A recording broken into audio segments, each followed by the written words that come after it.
안녕하세요. 인천에 살고 있는 28살 이혼녀입니다. 제 평생 결혼한 건 너무나 후회되는 일이지만 빠른 이혼을 한 건 정말 잘한 일이라고 생각하고 있어요. 제가 결혼 후 신혼을 즐기지 못하고 번갯불에 콩 구워 먹듯 이혼을 하게 된 이유를 이곳에 털어놓고 가도 될까요? 제 얼굴에 침 뱉기 같아서 그동안 어디 말 못하고 꾹 참고 지냈거든요. 그런데 이젠 저도 속 시원하게 털어내고 싶어요. 저는 어릴 때 꽤나 소문난 부잣집에서 태어났어요. 다만 그때 당시 집이 얼마나 넉넉했는지는 저도 체감한 적은 없어요. 왜냐하면 제가 기억이 없던 시절에 잘 나갔던 아빠의 사업은 완전히 망해버렸거든요.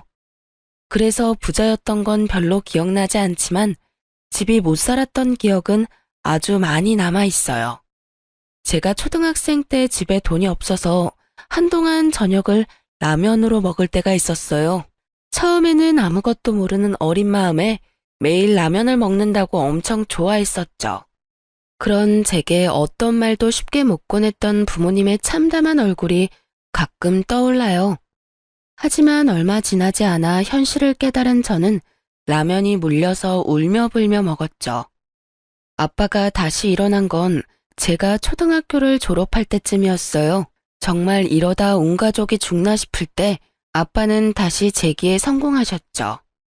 덕분에 저는 지금까지 부족함 없이 넉넉한 환경에서 자랄 수 있었어요. 물론 부모님이 가끔씩 그땐 정말 돈이 많았었지 하며 말씀하시던 그 옛날만큼은 아니었지만요. 다행히 현재까지도 저와 부모님은 경제적으로 여유롭게 지내고 있어요. 남편과 결혼을 했던 건 성격이 잘 맞아서였어요. 다들 사랑해서 결혼을 하지만 결국 시간이 지나면 부부는 서로에게 가장 친한 친구가 된다는 말을 들은 적 있거든요. 그래서 저도 남편감을 찾을 때 평생 함께 즐겁게 지낼 친구 찾듯이 찾았어요. 남편은 제가 만나본 사람들 중에 가장 저랑 성격이 잘 맞는 사람이었어요. 처음부터 너무 잘 맞아서 저희의 연애는 사랑과 우정이 모두 있는 특별한 관계 같았죠. 입맛 잘 맞고 성격까지 잘 맞으니 연애할 때도 딱히 싸울 일이 없더라고요.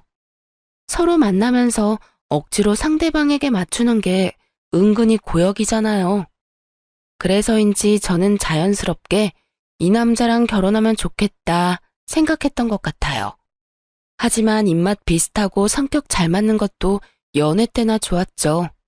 결혼하고부터는 입맛, 성격보다 훨씬 중요한 게 있다는 걸 깨달았어요. 살아보니 그건 어디까지나 저희 둘의 이야기더라고요. 시어머니와 시누이와 함께 사계절을 겪은 게 아니었으니 결혼하고 무척 당황스러운 일이 많이 생겼어요. 자기야, 우리 엄마 참 고생 많이 하셨어. 그런 만큼 좀 억척스러운 면도 있는데 그런 부분들은 마음 넓은 자기가 좀 이해해줬으면 해. 대신 나도 장모님이랑 장인어른께 정말 잘할게. 남편은 유독 자기 엄마 이야기만 나오면 감정이 과잉되는 듯 했어요. 시모 이야기를 꺼낼 때면 항상 눈물을 글썽였죠. 가끔 좀 과하다 생각한 적도 있지만 저는 완전히 이해 안 되는 것도 아니었어요. 시모가 초등학생 때부터 혼자 힘으로 남편과 신우를 키우셨다 하더라고요. 남편의 아버지는 남편이 어렸을 때 가게에 빚만 잔뜩 남기고 도망갔대요. 시모가 대단한 건 그 빚을 갚으며 더 이상 추가로 빚내지 않은 거예요. 빚을 자식들에게 대물림하지 않고 자기 선에서 끝내려고 했던 거죠. 결국 시모는 악착같이 일해서 빚도 다 갚았고 남매 둘 다 대학까지 보냈어요.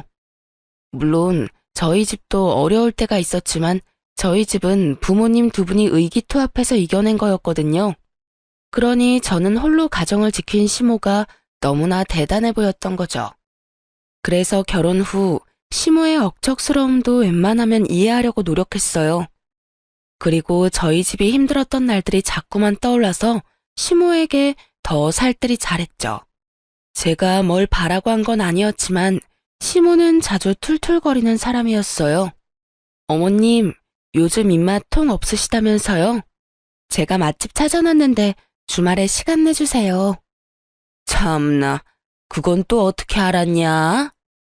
그이한테 들었죠. 시간 괜찮으시죠? 그럼 맛집은 됐고, 나 토요일에 너네 집에 놀러 가도 되냐? 나 며느리가 해주는 밥 한번 먹어보고 싶어서 그래. 네, 좋아요. 어떤 거 드시고 싶으세요?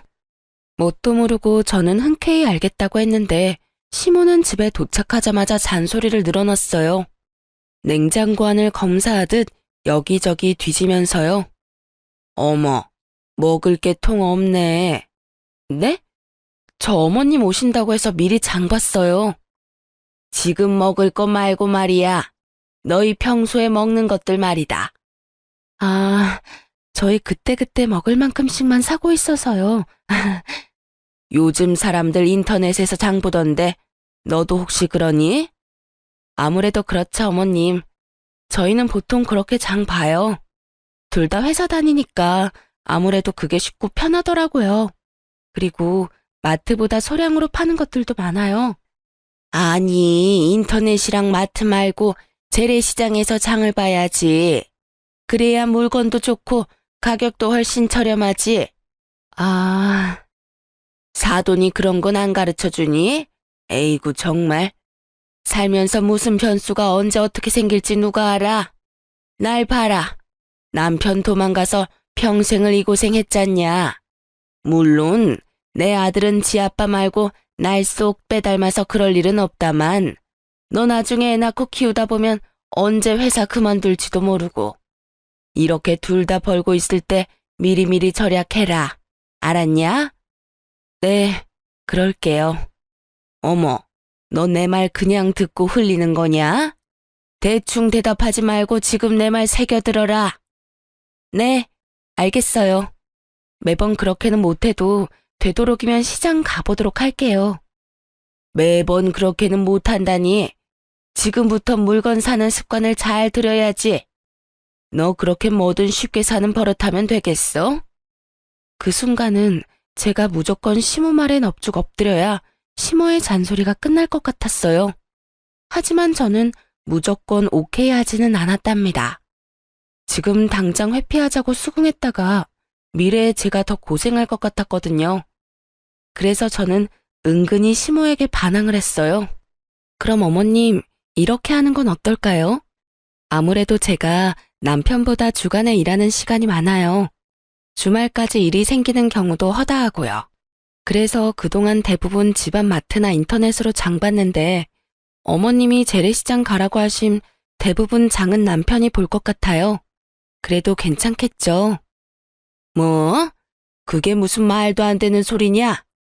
저희는 맞벌이니까 살림을 제가 다 전담할 수는 없어요, 어머님. 그래도 그이가 어머님한테 보고 배운 게 있으니까 저보다는 물건도 잘 볼 것 같긴 해요. 오히려 잘 된 거 아닌가요? 시모는 예상하지 못한 제 말에 잠시 벙찌더라고요. 응? 그래? 그래 뭐 장 보는 것쯤은 너희 알아서 해라. 그래도 꼭 시간 나면 내 아들 시키지 말고 네가 직접 재래시장 가보고 그래. 평생 인터넷에서 장 볼 거 아닌 말이다. 네, 어머님, 그렇게 할게요. 시모는 괜한 아들 고생시키는 것 같아 마음에 안 드는 눈치긴 했지만 그 이후로 시장에서 장 보라는 소리는 쏙 들어가더군요. 만날 때마다 여러 잔소리를 늘어놓던 시모는 비록 다정한 성격은 아니었지만요. 그렇다고 며느리가 말 안 듣는다고 주구장창 괴롭힐 사람으로는 또 안 보였어요. 본인이 납득할 만하면 웬만해서는 그냥 넘어가더라고요. 그래서 저도 큰 불만 가지지 않으려 했죠. 하지만 시간이 지날수록 가만히 있으면 호구라는 말이 떠올랐어요. 남편과 시댁 때문에 저와 친정 식구들이 호구가 되는 느낌이 강하게 들었거든요. 처음에 저희 부모님은 양가 집안이 차이가 좀 나니까 남편과의 결혼을 조금 반대하셨어요. 저희도 물론 어려웠던 적 있었지만 저희 집이 겪은 아픔과 시댁의 아픔은 좀 다르니까요. 아빠는 살아온 결이 집안끼리 비슷해야 좀 더 제 결혼 생활이 순탄하지 않을까 고민하셨어요. 큰 반대보다는 걱정과 우려라는 표현이 더 어울리겠네요.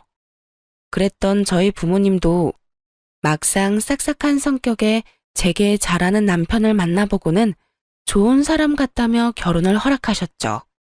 그런데 결혼 후 신우이의 행동을 보고 저희 엄마 아빠는 많이 불편해하셨어요.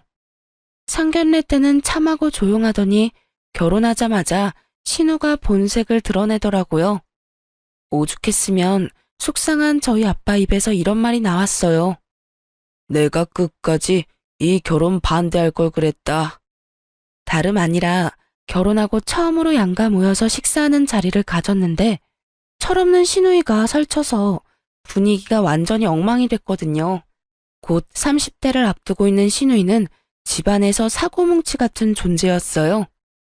신우가 고등학생 때 갑자기 메이크업 하고 싶다고 해서 시모는 뼈 빠지게 일한 돈 신우에게 아낌없이 지원을 해줬다고 합니다.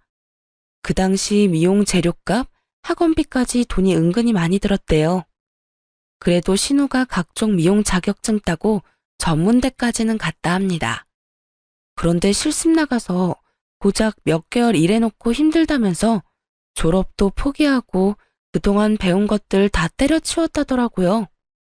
그러고는 쭉 집에 틀어박혀 백수로 살았고요. 그 나이 먹도록 남편과 시모에게 기생한 거죠. 그러다 겨우 1년 전쯤 보험 설계사로 취직한 거예요. 저는 그 사정을 뒤늦게 남편에게 들은 터라 속으로 당황할 수밖에 없었죠. 진작 알았다면 신우 때문에 남편과의 결혼을 보류했을지도 모르겠네요. 그럼에도 불구하고 저는 지금이라도 신우가 밥벌이 하고 있으니 지나간 과거보단 현재를 응원하려 했어요. 하지만 뻔히 제가 그 모든 사정을 다 알고 있는데 신우 하는 행동들이 너무 뻔뻔하더라고요. 새언니, 다시 한번 진심으로 결혼 축하해요. 우리 오빠 앞으로 잘 부탁해요. 고마워요, 아가씨. 그럼 이제 결혼식도 끝났고 중요한 일 딱 하나 남았네요. 네? 어떤 거요? 양가 식사 자리가 엄청 화기애애한 분위기는 아니었지만 조용한 룸에서 도란도란 안부를 묻고 나름 편안한 분위기였어요. 신우가 보험 팔겠다고 나서기 전까지는요. 보험이요? 그래도 제가 설계사인데 다들 점검해야죠. 새언니랑 사돈 어르신들 보험 이제 내가 다 관리하려고요. 이제 우리 한 가족이잖아요. 새언니 주민번호는 나중에 받으면 되고 사돈 어르신들은 직접 이렇게 뵐 기회가 자주 없으니까 지금 주민번호 좀 불러주시겠어요? 사돈 처녀, 아니 그게 갑자기 무슨 말이지? 당황해서 말까지 더듬는 저희 엄마의 말은 가뿐히 무시하는 신우였어요. 아니다. 그냥 새언니가 주민번호 전부 나한테 톡으로 보내요. 사돈 어르신, 걱정 마세요. 제가 다 알아서 할게요. 이제라도 부족한 보험 추가하고 필요 없는 보험은 정리해야죠. 그때 일식집이었는데 죽을 먹고 차례로 음식 나오려는 찰나였어요. 당연히 먹기도 전에 저희 가족들 입맛 다 떨어졌습니다. 저뿐만 아니라 저희 부모님 역시 신우의 건방진 태도에 깜짝 놀랐고요. 신우에게 제가 만만해 보였나 울컥 화도 치밀어 오르더라고요. 저는 그렇다 해도 저희 부모님 우습게 보는 것도 열받고 그걸 제지하지 않는 시모와 남편도 어이없었어요. 솔직히 가까운 가족 사이에도 보험은 정말 신중하게 가입하는 거잖아요. 본인이 필요하다 생각이 들면 열심히 알아보고 가입해도 되는 게 보험이고요. 그런데 신우이가 경력 있는 베테랑 설계사도 아니고 병아리 신입 설계사인 거 시댁도 저도 다 아는 사실이잖아요. 설령 신우가 보험의 여왕이라 했어도 그 식사 자리에서 갑자기 영업하는 것도 굉장히 무례한 일이라 생각했어요. 친정 부모님도 말문이 턱 막히셨고요. 아가씨, 여기서 이렇게 말할 게 아닌 것 같아요. 지금은 식사부터 하고 다음에 저랑 이야기해요. 상황 파악 못하는 신우이에게 저는 단호한 말투와 눈빛으로 경고했어요. 하지만 신우는 눈치는 진작에 말아먹은 사람처럼 굴더군요. 다음 언제요? 에이 설마 새언니 혹시 나 못 믿어요? 제가 설마 가족들 주민번호 받아서 엄한 데 쓰겠어요? 오래 걸리는 이야기도 아니고 그냥 천천히 식사하면서 이야기하면 되죠. 새언니, 보험은요, 내일 다음에 이런 식으로 미루다 보면 진짜 큰일 나요. 아가씨. 어머, 새언니, 지금 저한테 소리 지른 거예요? 나는 그냥 좋은 마음으로 물어보는 건데 좀 많이 서운해지려고 그러네. 심지어 그때까지 제 남편은 한마디 거들지도 않더군요. 저는 남편이 입에 본드칠이라도 한 줄 알았네요. 제 언성이 점점 높아지자 지켜보시던 친정아빠가 제 손을 조용히 잡고 말했어요.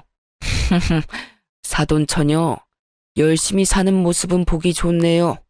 그런데 지금 이 자리는 결혼식 무사히 끝나고 우리가 처음 만나는 자리 아닌가요? 아직 그런 사적인 이야기를 꺼내기엔 이른 것 같은데 난 오늘은 즐거운 식사 자리에 집중하고 싶네요. 자네 생각은 어떤가?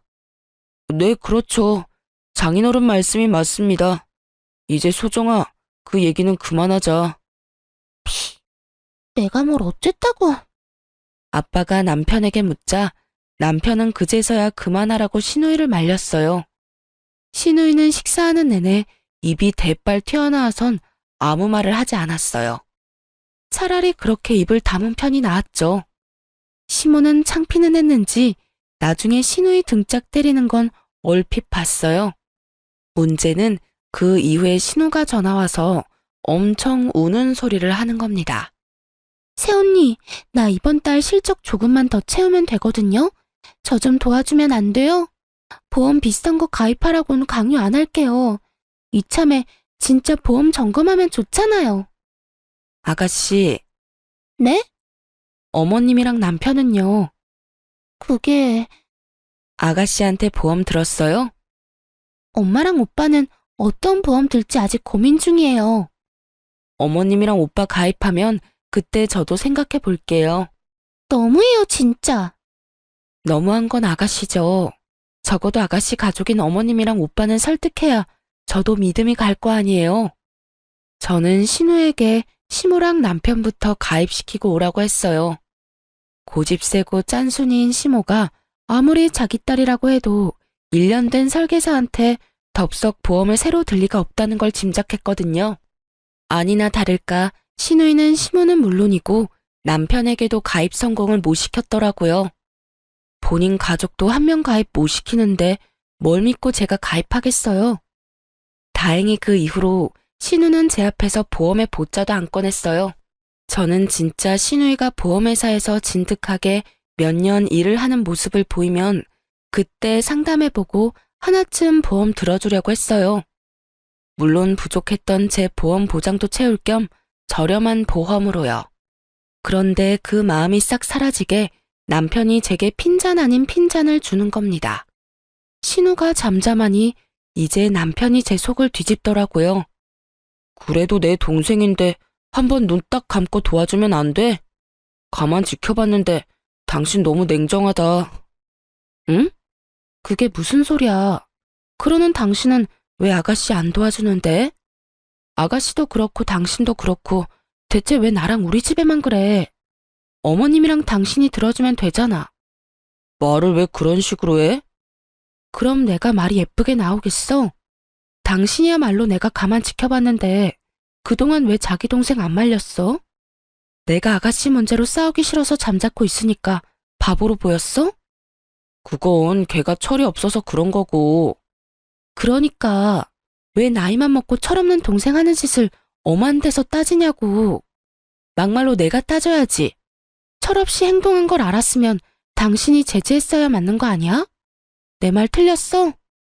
가족끼리 돕고 싶으면 당신이랑 어머님이 가입해주면 되는 건데 자기 가족도 안 들어준 보험을 왜 우리 친정에 가입하래? 연애 때 그렇게 잘 맞던 남편과 처음으로 싸운 이유가 바로 신우이라니. 기분이 너무 언짢더라고요. 게다가 앞으로 남편과 삐걱거릴 순간들이 눈앞에 너무 그려지더라고요. 결혼하면 무조건 잘 살 줄 알았는데 철없는 신우 편을 들어주는 남편이라니. 솔직히 크게 실망했어요. 이건 완벽한 내로남불 아닌가요? 친정이 얼마나 만만하면 신우가 설치는데 맡기는커녕 뒤에서 편까지 들어주다니. 그 후 제가 대놓고 남편을 투명인간 취급하자 그제서야 잘못했다며 남편이 싹싹 빌더라고요. 하지만 아니나 다를까 저희 싸움은 한 번으로 그치지 않았어요. 어느 날은 신우가 울면서 전화가 왔어요. 새언니, 어떡해요? 왜 울어요? 무슨 일이에요, 아가씨? 말도 제대로 못할 정도로 흐느끼는 신우의 전화에 저는 정말 놀랐어요. 보통 저희 나이대에 울만한 일은 부모님 관련 일이 대부분이잖아요. 저는 혹시나 시댁에 무슨 큰일이 생겼을까봐 놀라서 바쁜 일 제쳐두고 신우가 있는 곳으로 달려갔죠. 얼마나 급했으면 남편에게 연락할 생각도 못했고요. 다행히 시모에게는 별일이 없었어요.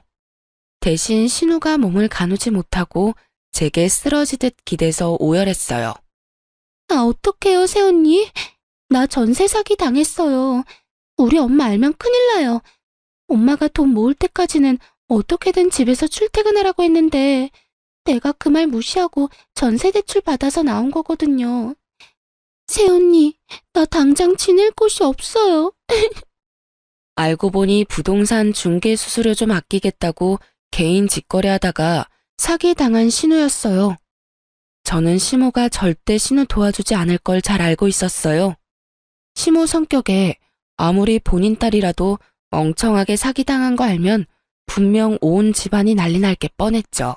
시모가 돈에 엄청 예민했거든요. 당장 오갈 곳 없어진 신우는 저희 집에 며칠 지냈어요. 여보, 내 동생 챙겨줘서 정말 고마워. 이렇게 계속 지내는 건 아무래도 불편하니까 당신이 아가씨 월세 보증금 빌려주는 건 어때? 어? 난 지금도 괜찮은데?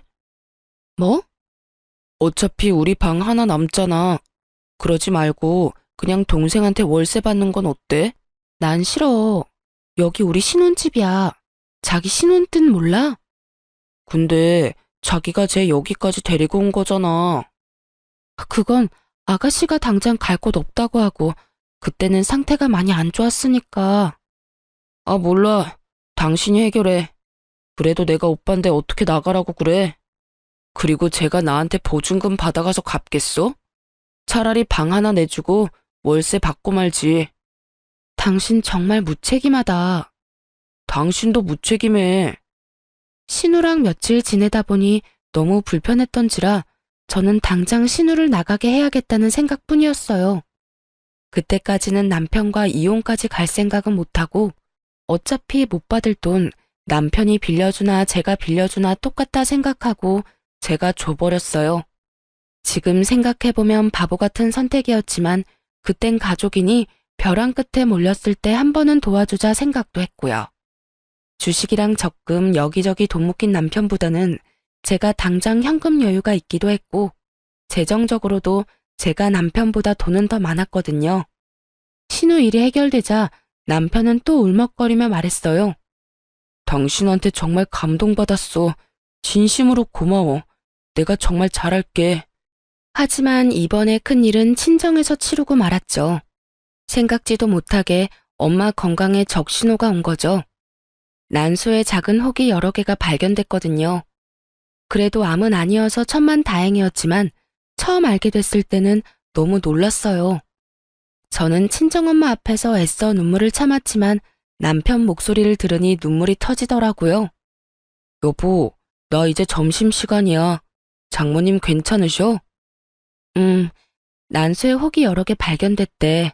처음에 암인 줄 알고 얼마나 놀랐는지 몰라. 아, 여보, 너무 걱정하지 마. 내가 있잖아. 그 순간에는 그냥 목소리만 듣는데도 든든하더라고요. 그 다음 신우가 엄청 의기양양한 목소리로 전화가 오기 전까지는 그렇게 생각했어요. 새언니, 내가 분명히 큰일 난다 경고했었죠? 그러길래 내가 신청서 줄 때 진작 상담하고 가입했으면 좋았잖아요. 다들 내 말 무시하더니 으이그. 그래서 사돈어른 난소암 보험금은 어디서 얼마나 나온대요? 뭐라고요? 아, 진짜 일 터지고 후회해봤자 소용없어요. 그러니까 빨리 새언니도 나한테 상담받고 가입해요. 아가씨, 지금 그게 할 말이에요. 그리고 난수함 아니고 혹 몇 개 발견된 거고요. 남편이 제대로 전달을 못한 건지 난수함이라고 잘못 전달한 거였죠. 그런데 착각한 신우가 전혀 걱정하는 말투가 아니라서 너무 어이가 없더라고요. 그런 줄 알았다는 뉘앙스라 아주 기분이 더러웠죠. 게다가 그 상황에 저한테까지 보험을 팔려고 하는 그 가증스러운 모습 보고 오만정이 뚝 떨어졌어요. 저는 보증금도 기꺼이 내줬는데 말이죠. 그리고 만에 하나 정말 암이었더라도 그때 아가씨한테 가입했다 한들 못 받는 건 몰라요? 암은 3개월 지나야 보험금 받을 수 있어요. 아가씨, 뭘 알고 말하는 거 맞아요? 네? 당연히 알고 있죠. 제가 전곡을 찌르자 신우는 당황해서 말을 더듬더라고요. 염치 없고 무식한 신우는 당황하는 것도 잠시였어요. 묘하게 신나고 격앙된 목소리로 이렇게 말하더군요. 이참에 전부 바로잡아요.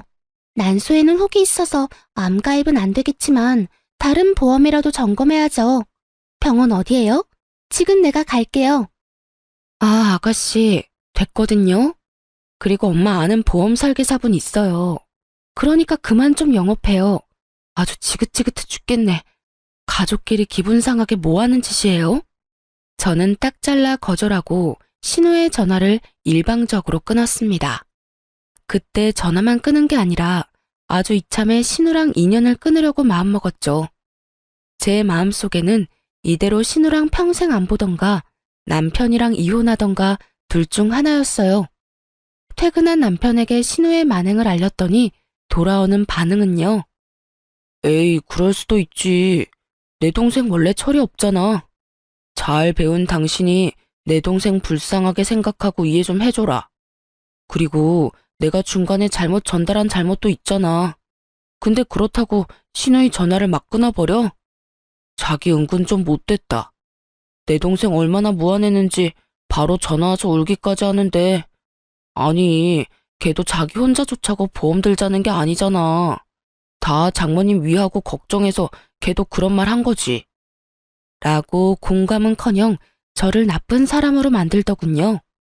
단체로 돌았지 아주? 저는 그대로 남편 정강이를 걷어찼어요. 자기 동생 철없는 거 알면 나한테 사과를 해도 모자랄 판이잖아요. 그런데 동생 운다고 저한테 와서 따지고 드는 꼴이라니. 남편이 아니라 원수가 따로 없었어요.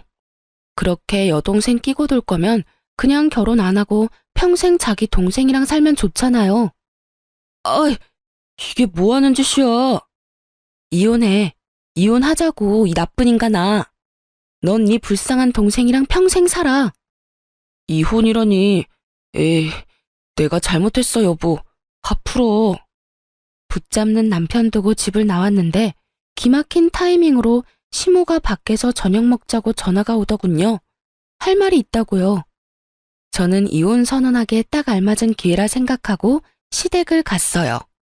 그런데 그 자리에 신우가 같이 앉아 있더라고요. 왔어요, 새언니? 아가씨가 있는 줄은 몰랐네요. 신우는 시모 눈치를 슬금슬금 보더니 제게 미안하다고 사과를 하더라고요.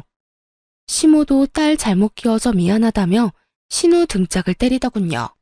솔직한 심정으로 시모까지 미안하다며 고개를 떨어뜨리는데 일을 너무 크게 만드는 것 같아 마음이 참 복잡하더라고요. 그런데 시모가 뜻밖의 말을 꺼내더군요. 저기, 내가 1억 3천이 당장 필요한데 말이야. 동진이한테 먼저 말할까, 너한테 먼저 말할까 많이 고민했어. 내가 이자 쳐서 확실히 갚을 테니까 한 번만 시어미 사정 좀 봐줄래?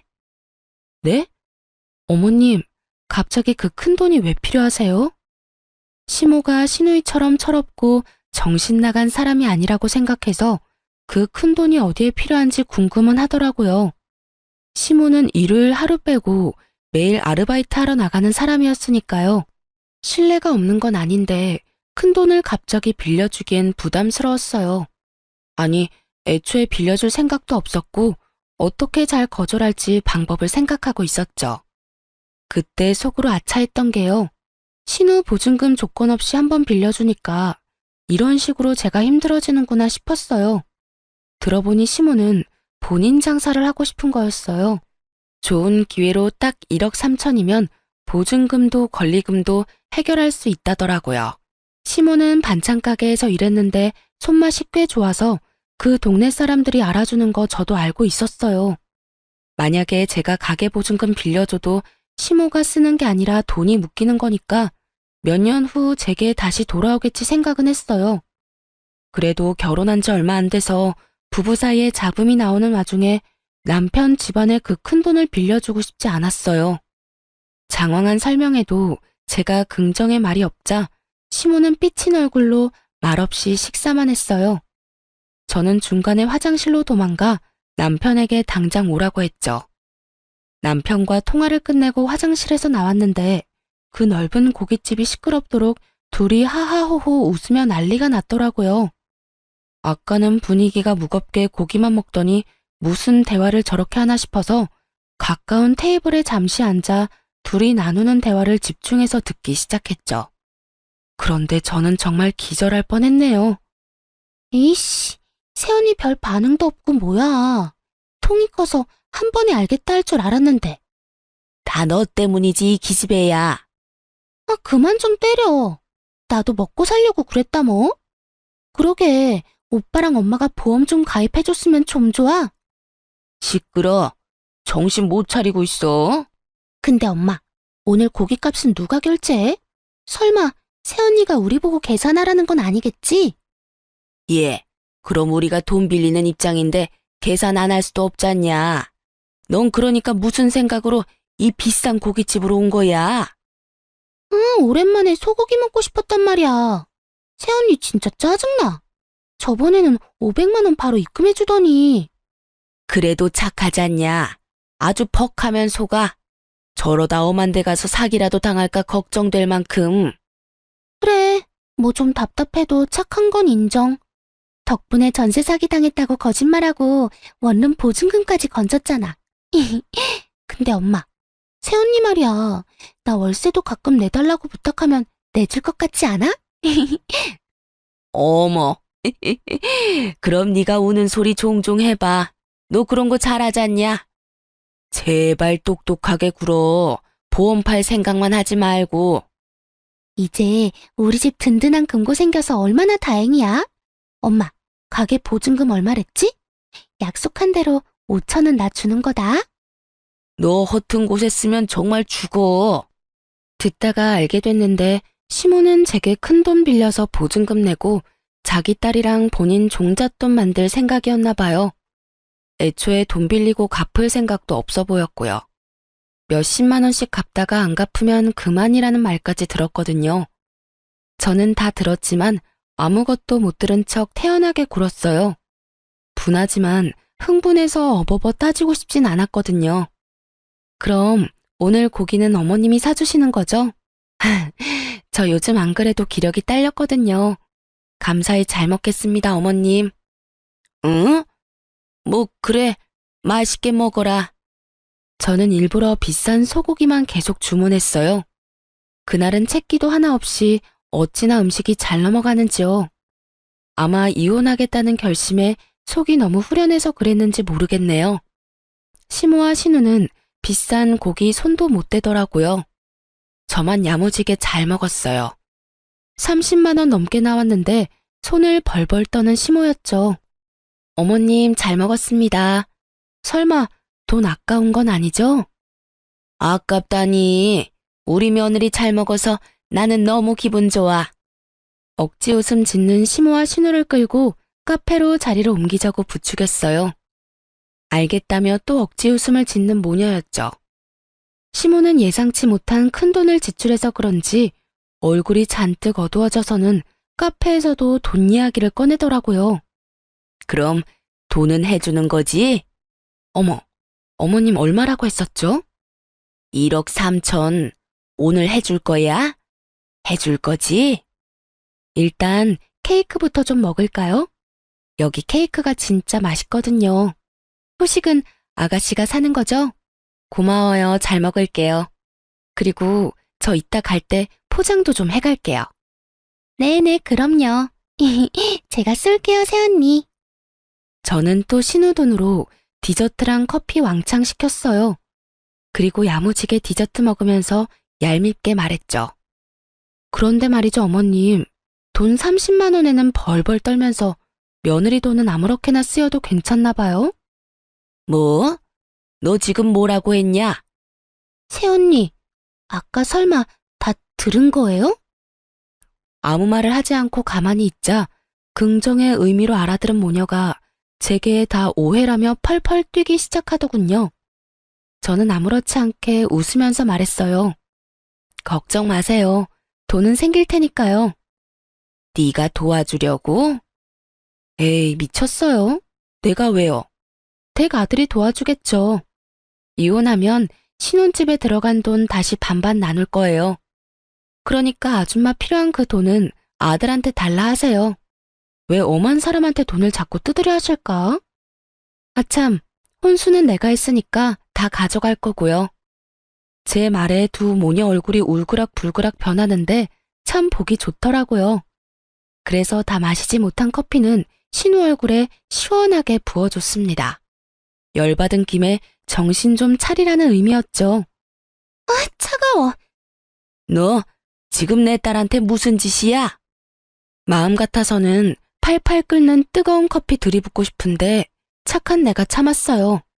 커피가 한 잔뿐이라 따님한테만 부었는데 아쉬우세요? 뭐 아쉬우면 한 잔 더 시키고요.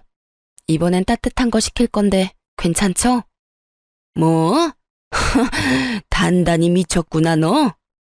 미친 건 당신들이지 이 가족 사기다. 처음엔 이상하게 다 멀쩡한데 딸만 왜 저 모양일까 했어.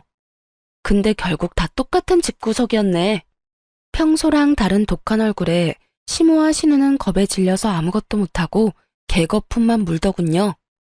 그대로 집 가서 이혼하려고 짐 싸는데 이놈의 남편은 가만히 있으면 될 걸 또 눈치 없이 혈압을 오르게 만들더군요.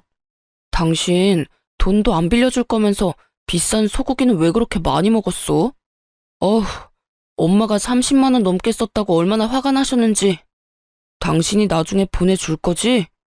솔직히 양심이 있으면 당신 혼자 다 먹었다던데. 30만 원은 당신이 이체해주라, 어? 그럼 그렇지. 짐작하기는 했는데 진짜 역겹네. 애초에 당신도 다 알고 있었지? 뭘? 어차피 당신 집이랑 당신 지금도 충분히 여유롭잖아. 그 정도는 우리 엄마랑 동생 도와줄 수 있지 않아? 야, 이 거지 같은 놈아. 나한테 돈 맡겨놨냐? 네 가족인데 네가 직접 빌려줘야지. 1억 3천만 원은 너도 없는데 내가 왜 빌려줘? 그냥 긴 말 필요 없고 지금 이혼하고 네가 혼자 실컷 도와주면 되겠네. 저는 남편 멱살을 잡고 흔들기 시작했어요. 당장 신우가 저한테서 가져간 500만 원부터 입금하라고 말이죠. 입금 안 하면 어쩔 거냐는 남편 말에 당장 이혼이지 않겠냐며 비웃었죠. 그랬더니 남편 놈이 진짜 이혼은 하기 싫었는지 그 자리에서 바로 500만 원 송금하더라고요.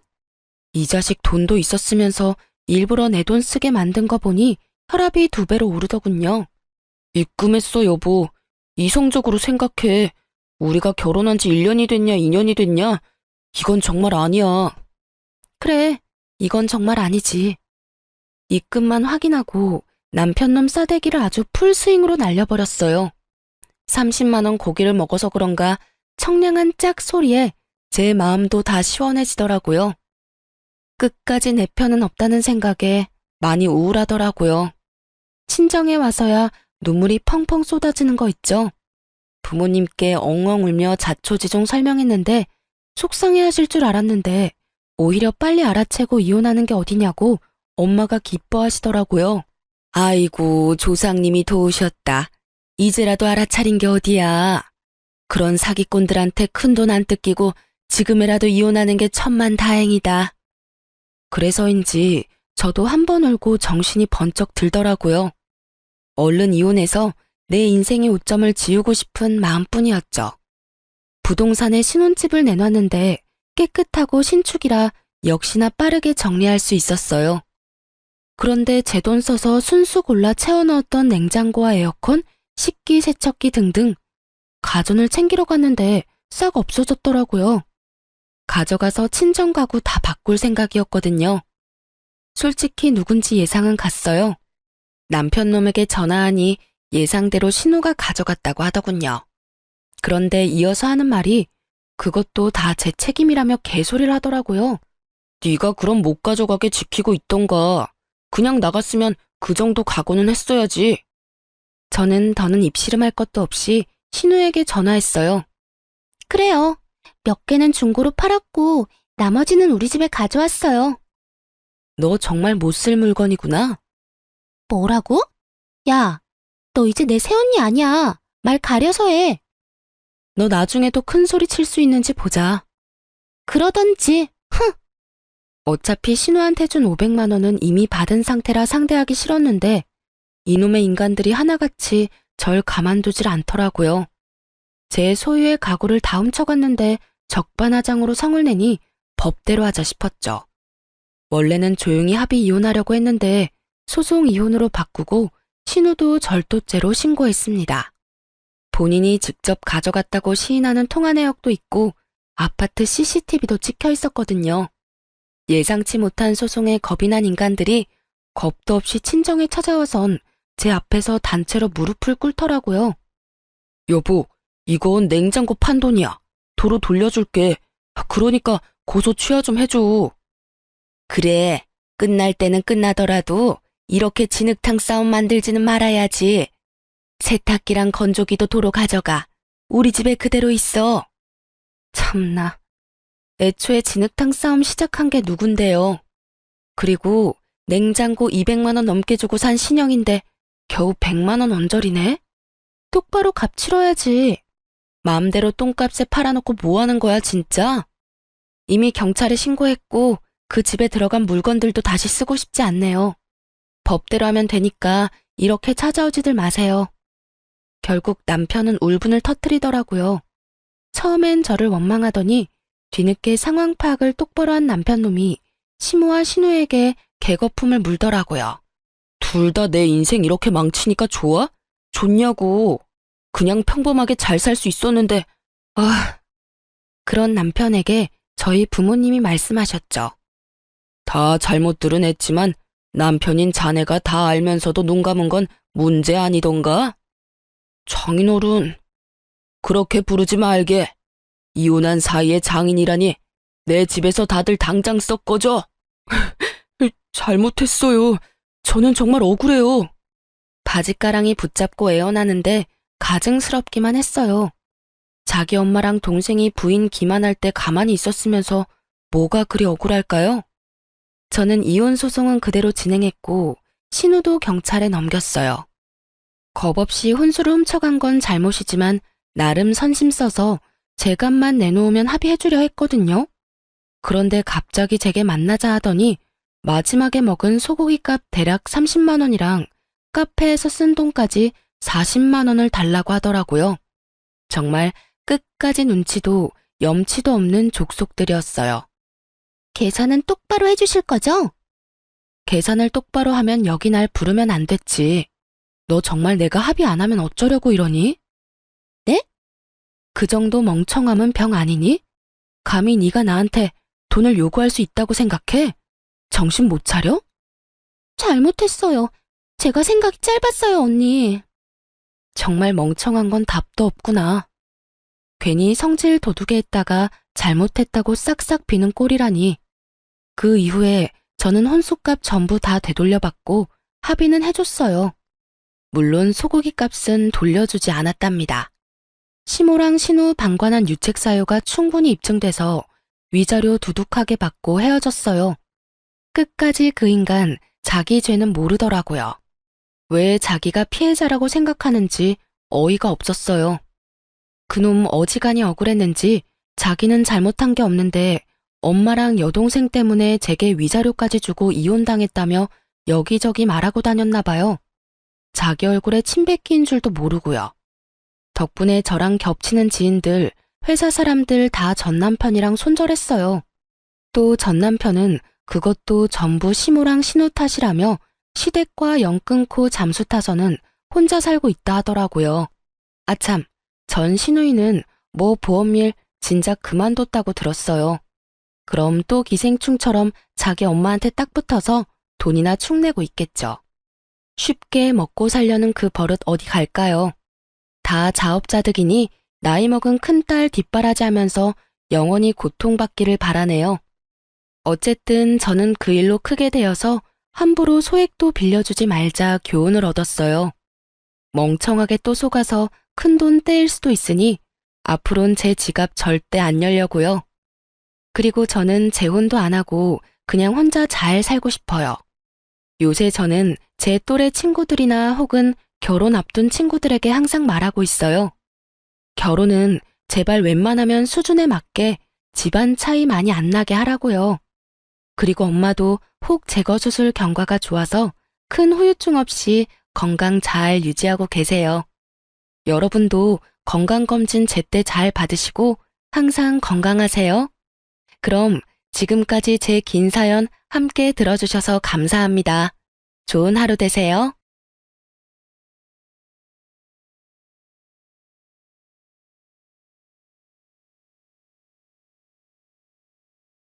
느지막한 이 나이에 저의 이야기를 들려드리고자 용기 내어 봅니다. 저는 예순을 바라보고 있는 두 아들의 엄마입니다.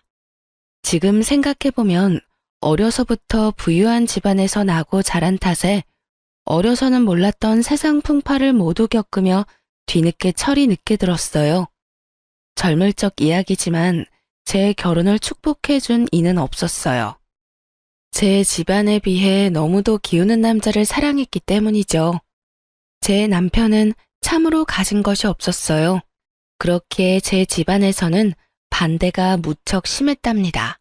하지만 어린 나이에 제 마음보다 중요한 게 뭐 있겠어요. 사랑이 전부라 여긴 저는 집안을 등지면서까지 남편을 택했어요. 우리 부부는 결혼 후 정말 열심히도 살아냈어요. 예나 지금이나 가난은 정말 산지옥이나 다름없으니까요. 가진 것 없이 자식들을 키워내야 하니 내 생이 오늘이 마지막인 것처럼 여기며 매일을 살았어요. 그 고생을 하며 살아와 이제 좀 편해질만 하니 제 나이 50에 남편이 암 진단을 받았고 투병 2년 만에 세상을 떠났네요.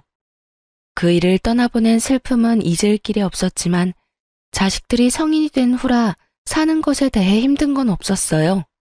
단 하나 마음에 걸리는 게 있다면 아들들이 결혼 정년기가 다 되도록 아직 가정을 이루지 않았다는 것 정도였죠.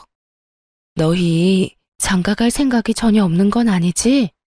내 속 그만 태우고 얼른 장가 좀 가라, 응? 엄마도 참, 장가를 혼자 가나?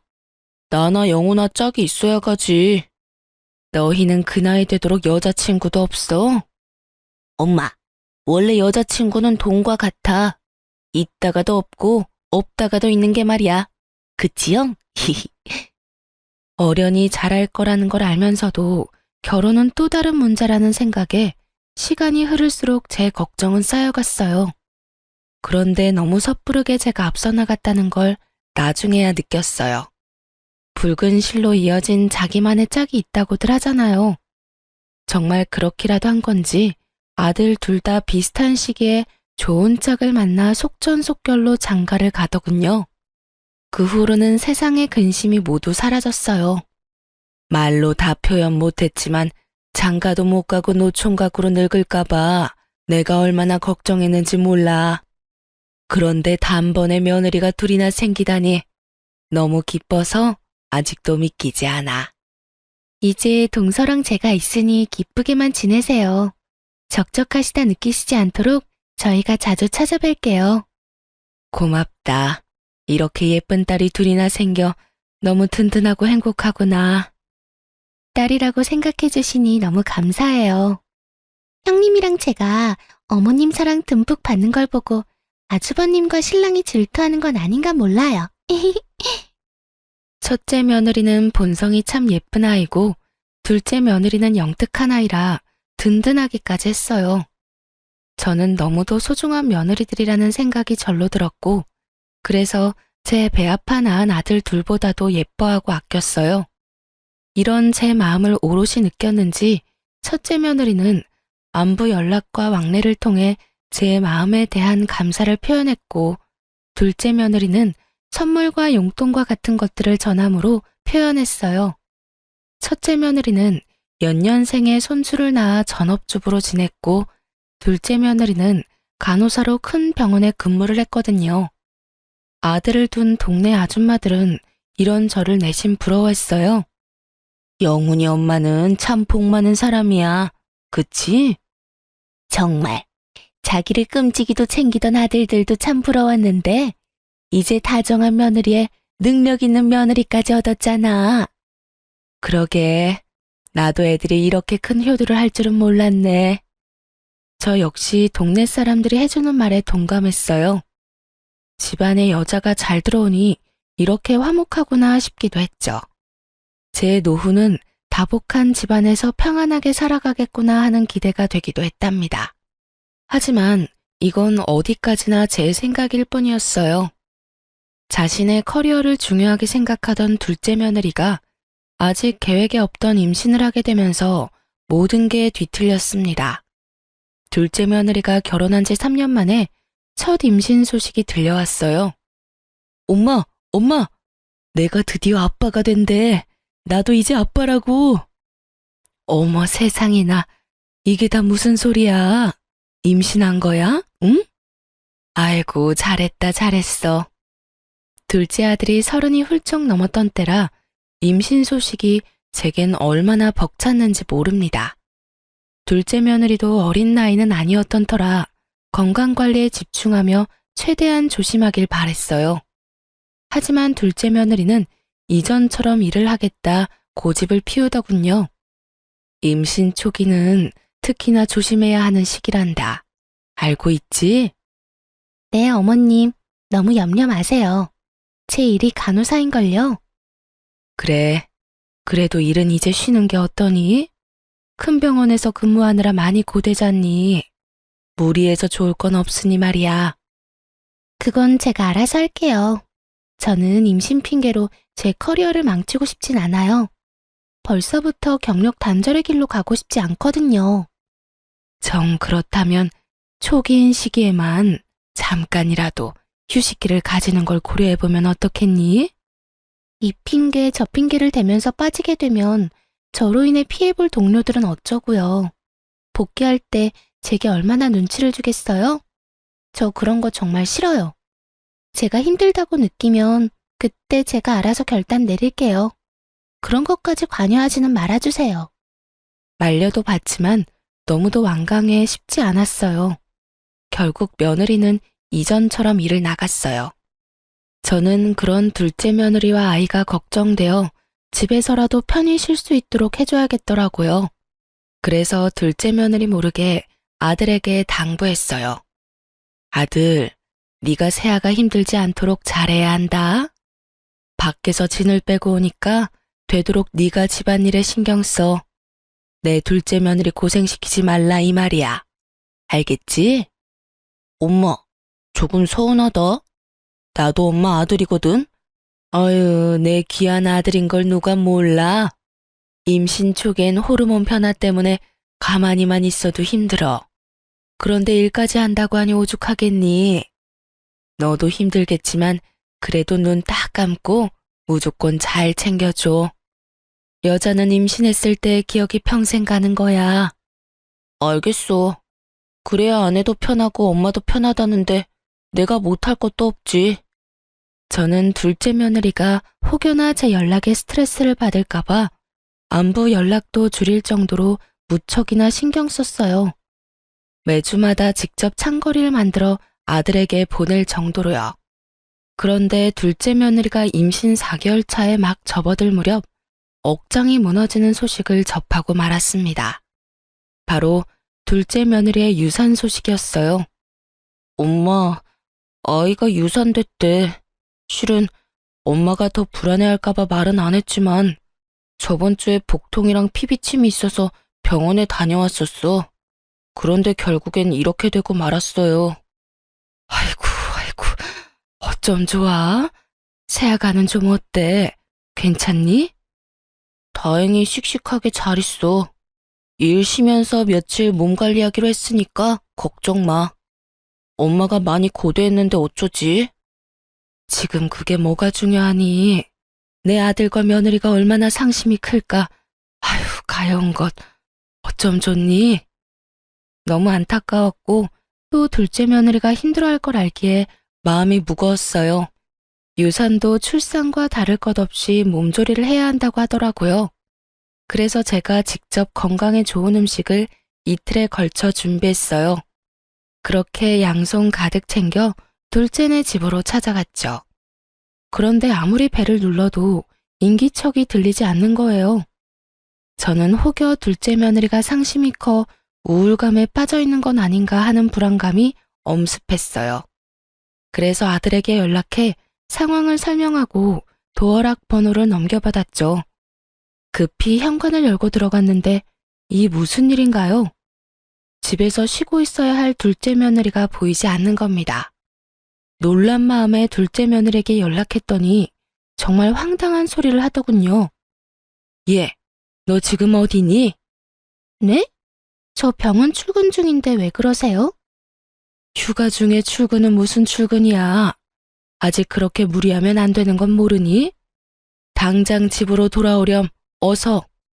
집에만 있으니 답답해서 그냥 휴가 반납했어요. 어머님, 걱정 끼쳐 죄송해요. 저 이제 괜찮아요. 신경 쓰지 않으셔도 돼요. 저 다 회복됐어요. 그래도 잘 쉬어야 하는데. 네 걱정에 반찬 이것저것 싸왔으니 끼니라도 잘 챙기렴. 며느리는 너무 대수롭지 않아 보였어요. 그래서 처음에는 기분이 영 좋지 않더라고요. 그런데 대화를 곱씹어 보니 착잡한 마음에 집에서 쉬는 것도 마다하고 일을 하려고 하는 건 아닌가 하는 생각이 들어 더욱 걱정이 밀려왔어요. 그 뒤로 둘째 며느리가 무리해서 건강이라도 나빠질까봐 보약까지 지어서 보냈을 정도로 정성을 쏟았어요. 첫째 며느리까지 저를 도와 둘째 며느리를 챙겼고요. 그런데 딱 2달 후 둘째 아들이 씩씩거리며 집에 찾아와서 분노를 쏟아내는 게 아니겠어요? 간만에 왔는데 기분이 영 안 좋아 보이네? 무슨 안 좋은 일 있어? 엄마, 나 아무래도 결혼을 잘못한 것 같아. 정말 화가 나 미치겠어. 너 설마 부부싸움하고 뛰쳐나온 거야? 으휴, 내가 못 살아. 워낙 둘째네가 둘 다 고집이 있는 편이라 저는 의견 충돌이 좀 있었나 보다 생각했어요.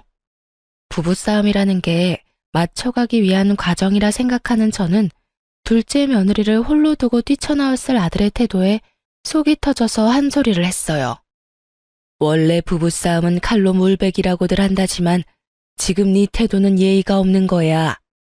아무리 부부라도 지켜줘야 할 부분이 있는 거라고. 화가 조금 가라앉거든 돌아가서 대화로 잘 풀어봐. 아, 엄마. 지금 이 문제는 대화로 해결할 게 아니라니까. 대화로 해결 안 될 문제가 어디 있니?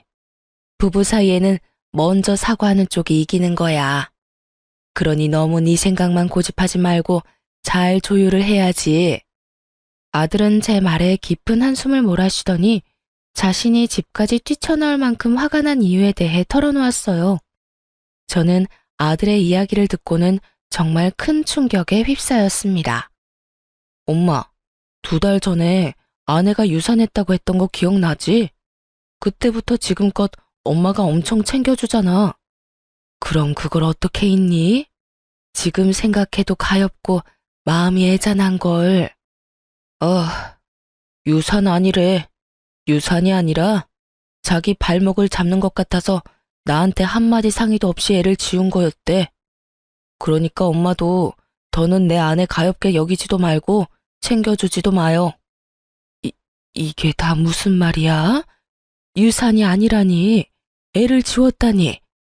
아침에 잠결에 우연히 아내가 처제랑 통화하는 내용을 들었어. 그런데 애 지운 걸 나한테 무조건 비밀로 해야 한다고 당부하더라고. 그 말을 듣는데 심장이 벌렁거려서 잠이 다 깨더라. 사실 확인하고 왜 그랬냐고 물었더니 하는 말이 자기 일에 방해가 되는 존재라서 지웠대. 우리한테 이걸 말하면 노발대발을 할 게 뻔하니까 유산됐다 거짓말로 둘러댄 거고. 그뿐인 줄 알아? 우리 담당이가 자기랑 친하니까 부탁까지 해놨다더라. 나까지 제대로 속일 생각으로 유산됐다고 말해달라고 했대. 저는 아들의 말을 듣고는 둘째네 집에 쫓아갔어요. 이 사악한 것을 봐줄 수는 없겠더라고요. 도착하니 둘째 며느리가 예상했다는 듯 바로 문을 열어주더군요. 너, 내가 왜 여기까지 왔는지 다 알지? 감히 네가 우릴 기만해? 네 입으로 직접 떠들어봐. 어머님께서도 제가 일 욕심이 많다는 건 알고 계시잖아요. 제가 아이를 원하지 않았다는 것도 아실 거고요. 독단적이라는 게 잘못이었다는 거 알아요. 하지만 제가 미리 알렸다면 저를 말리셨을 거잖아요. 그래서 지금 네가 잘했다는 거냐? 네 의견이 가장 중요한 건 맞지만 이건 너만의 문제는 아니야. 그런데 어떻게 이 중대한 일을 멋대로 결정하고 행할 수 있어? 그것도 남편인 내 아들에게 숨기면서까지. 지금처럼 이러실 것 뻔한데 저라고 뭐 방법이 있어요? 유산이라고 둘러댄 제 마음은 편했겠냐고요. 저는 형님처럼 구질구질하게 살기는 싫어요, 어머님. 자식이 우선이라고 내 삶을 내려놓고 희생하는 건 바보 같은 짓이죠. 저는 제 자신이 그리고 제 일이 가장 먼저예요. 애를 유산했든 지웠든 제게도 큰 상처라는 걸 모르세요? 이날 저는 며느리에게 큰 실망을 했어요. 그리고 절대 있을 수 없는 일이라고 엄포를 놓았죠. 네가 상처를 받지 않았다는 말이 아니잖아. 내게는 나중에 내 아들을 통해 알릴 수 있다고 치자. 하지만 애 아빠와는 의논하고 신중하게 결정한 후 행동했어야지. 이번 일은 절대 용납할 수 없다는 걸 명심해. 네, 죄송해요. 저는 이날 이후로 둘째 며느리에게 손주는 바라지도 않았어요.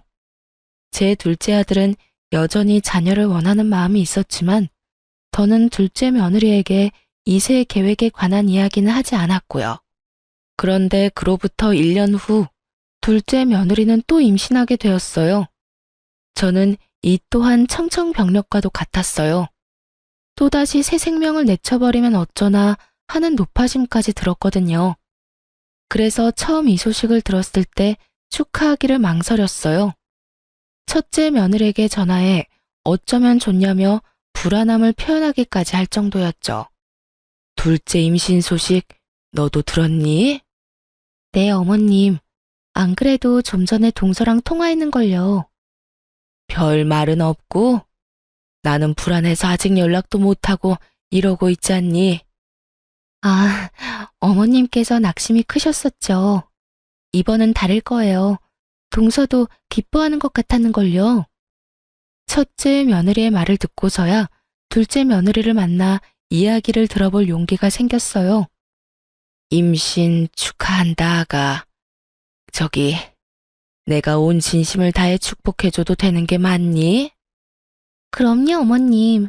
임신했다는 사실이 너무도 가슴 벅차요. 1년 전 그 순간들이 큰 후회로 남았어요. 이 아이만큼은 제가 어떻게든 지킬 거예요. 잘 생각했다. 너무 다행이야. 그렇게 생각해줘서 고맙구나, 정말. 저는 둘째 며느리를 얼싸안으며 오롯이 기쁨을 표현했어요. 둘째 며느리는 제게 말한 것처럼 임신 기간 동안 먹는 것 하나까지 관리하며 아이를 맞이할 준비를 해나갔어요. 물론 만삭 전까지 일을 쉬지 않고 쭉 해나갔지만 저는 그것까진 말릴 생각은 없었어요. 일이 중요한 아이라는 걸 이제는 너무 잘 알았으니까요. 그렇게 서로를 이해하며 지내는 동안 시간은 훌쩍 흘러 순탄하게 아이를 출산할 수 있었어요. 둘째 며느리는 육아휴직까지 내고 육아에 전념했죠. 그 모습이 당연한 것임에도 어찌나 대견스럽던지 제가 두 팔 걷어붙이고 나서서 육아를 자주 도와줬어요. 그땐 어렵게 얻은 손주라고 생각하니 더 귀하게만 느껴졌어요. 첫째 며느리가 내색하지 않았지만 서운해할지도 모르겠다는 생각이 들 정도로 둘째네에게 많은 공을 들였어요. 며느리는 아이가 9개월쯤 되었을 무렵 육아휴직이 끝나 복귀하여 다시 일하기 시작했어요. 그때부터는 제가 정말 육아를 도맡아 했다고 표현할 정도로 아이를 제가 돌보았죠. 사돈댁도 며느리만큼이나 일욕심이 많은 분이라 활발하게 경제활동을 하고 계셨기에 저 말고는 아이를 챙겨줄 리가 딱히 없기도 했거든요. 며느리나 아들이 그 어린애를 기관에 맡기는 것도 불안해했고요.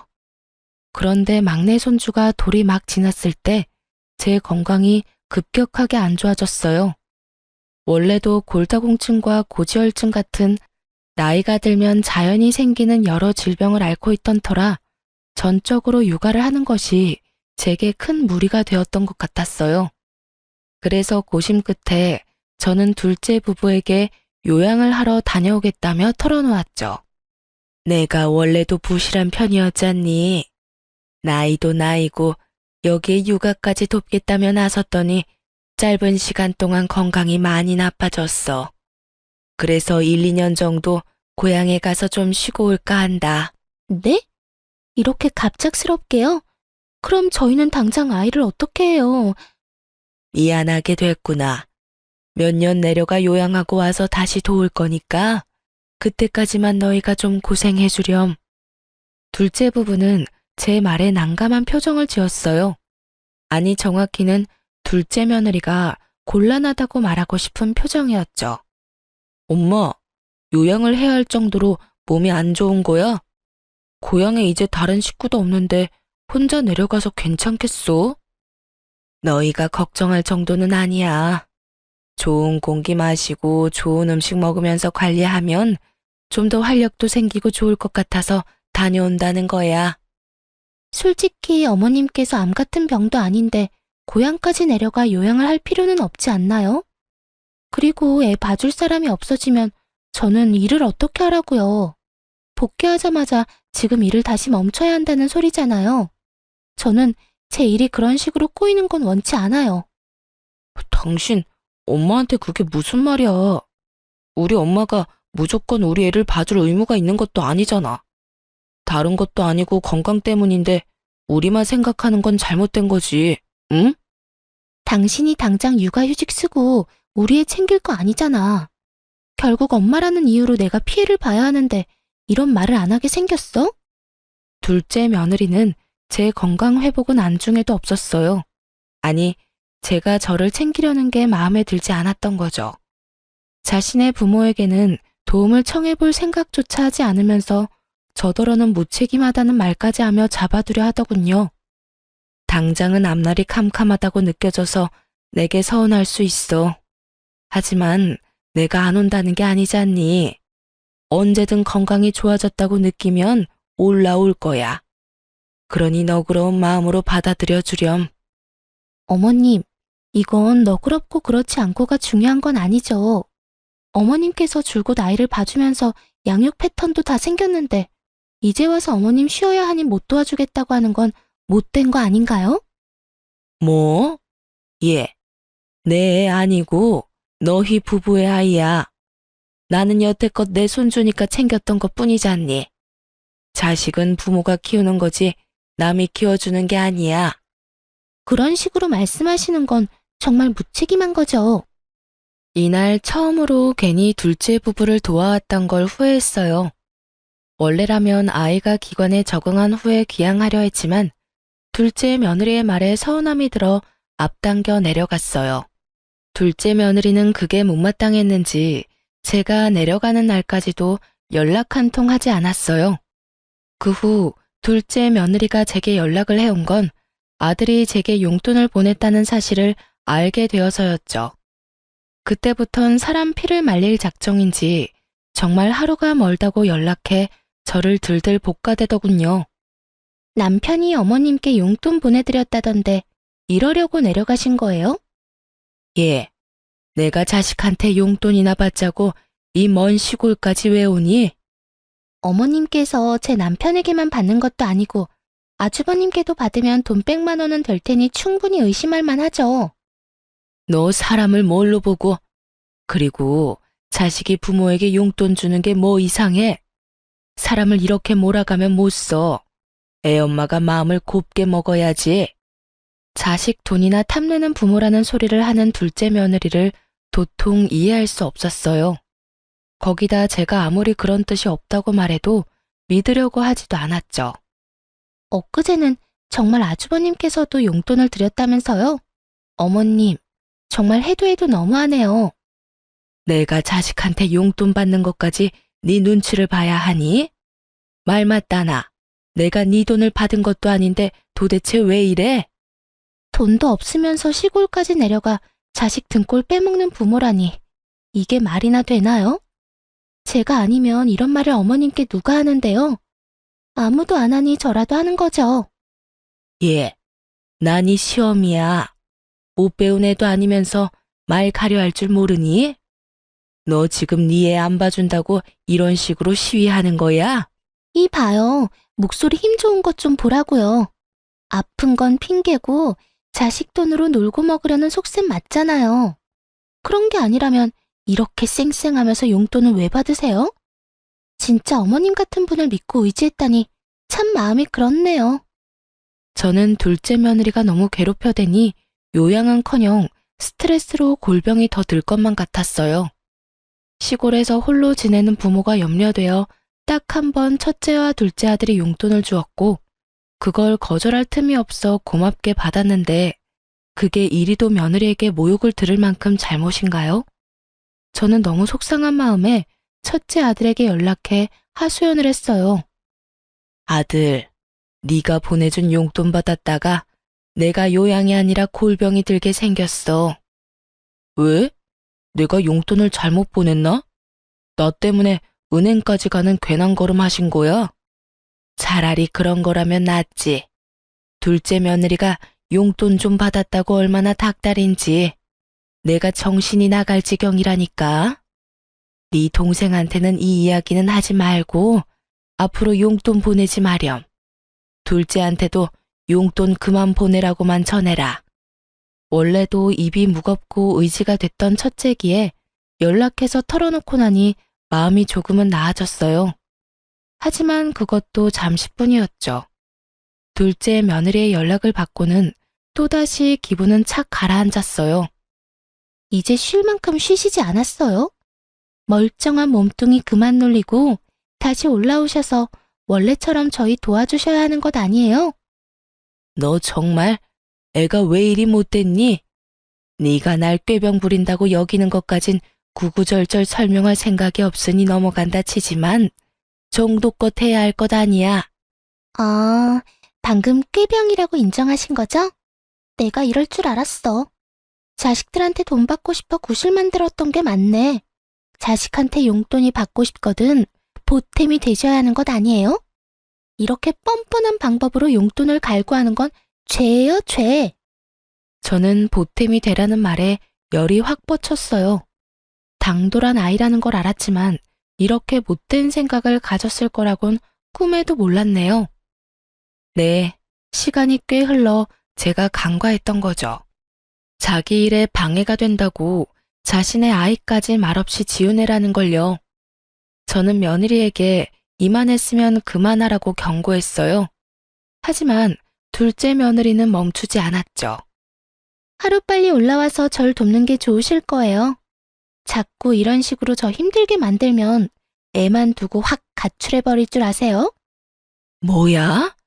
그게 애엄마가 할 소리니? 너 정말 정도가 없는 애구나. 엄마라고 다 고분고분 희생할 필요는 없잖아요. 엄마 없는 애로 키우고 싶은 게 아니라면 어머님도 그 얕은 수작 그만 부리시고 올라오세요. 혹시 알아요? 그러면 제가 용돈이라도 좀 더 쥐어줄지. 장작 한 달을 꼬박 둘째 며느리에게 시달렸고 결국 아이까지 거론하며 저를 협박했어요. 저는 그 협박을 참지 못하고 몇 시간을 달려 둘째네 집에 쫓아갔습니다. 어머 어머님, 손주 사랑이 대단하시네요. 아니면 용돈 더 준다는 말에 오신 건가? 무슨 이유든 좋아요. 다시 와주셨으니까요. 저는 며느리의 망발에 다짜고짜 얼굴로 손을 날렸어요. 둘째 며느리는 새빨개진 얼굴로 질세라 제게 난리를 쳐댔어요.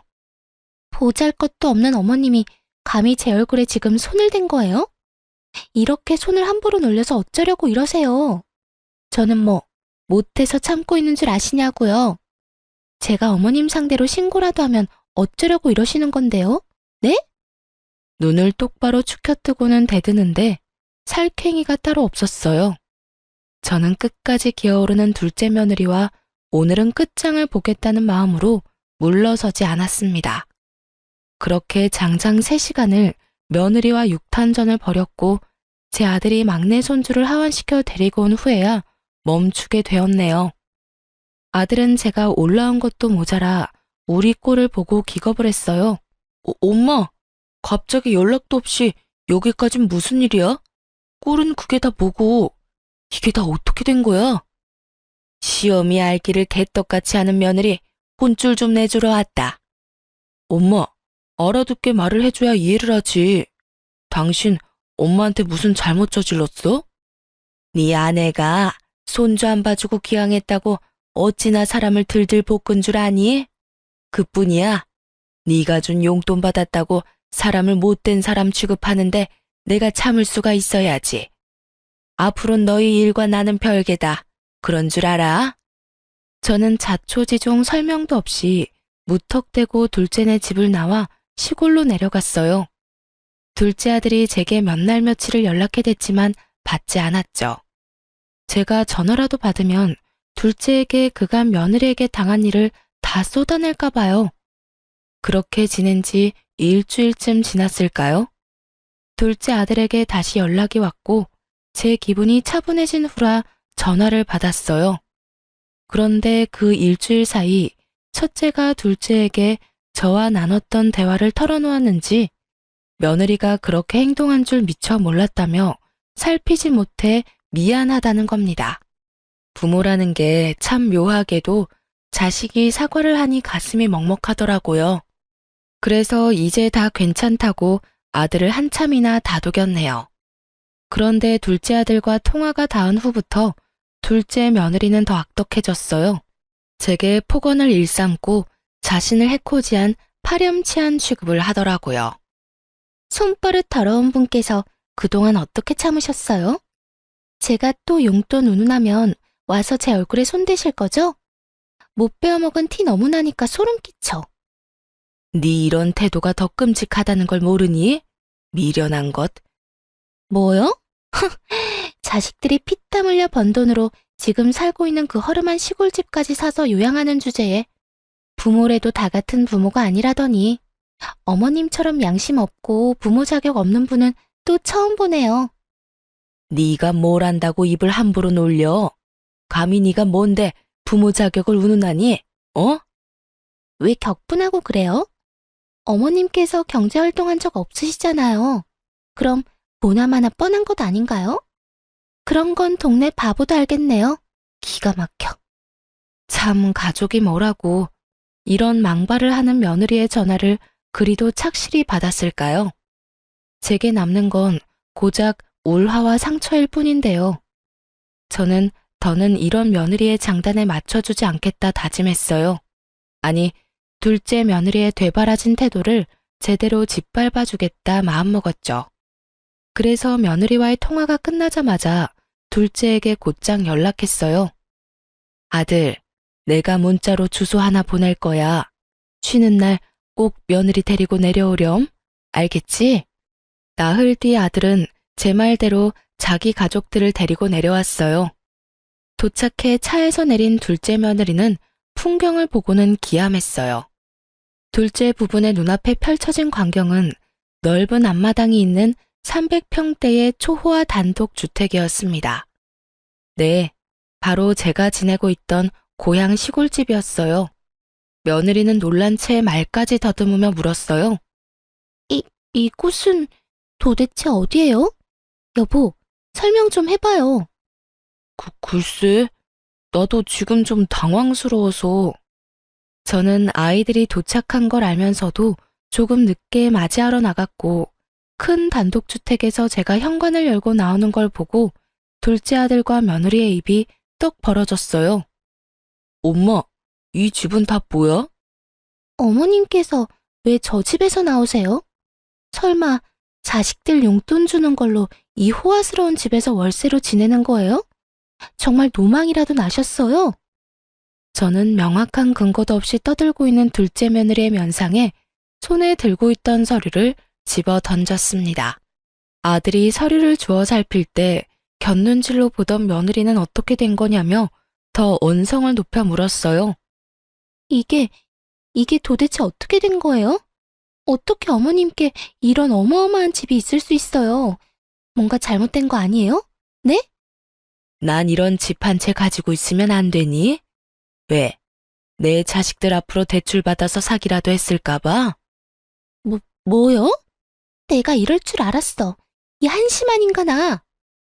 갑자기 인상을 팍 쓰더니 제 아들의 멱살을 잡았어요. 아들들이 대출을 받아줬다고 바로 확신하고 말이에요. 제가 있든 없든 며느리는 이미 그건 상관이 없는 듯 했어요. 눈이 뒤집혀서는 제 아들에게 노발대발해댔어요. 당신의 형제가 여자들 피를 말린다는 거 아니? 너네만 부모 있어? 누구는 부모한테 못해서 안 하는 줄 아냐고.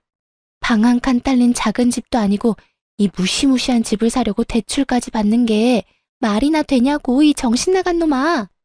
저도 그 꼴을 보고 분노가 치밀어 참지 못하고 며느리의 얼굴을 밀치며 고성을 쳤습니다. 어디 시어미 앞에서 남편 멱살을 잡아? 정신 나간 건 내 자식이 아니라 너야, 이 멍청한 거사.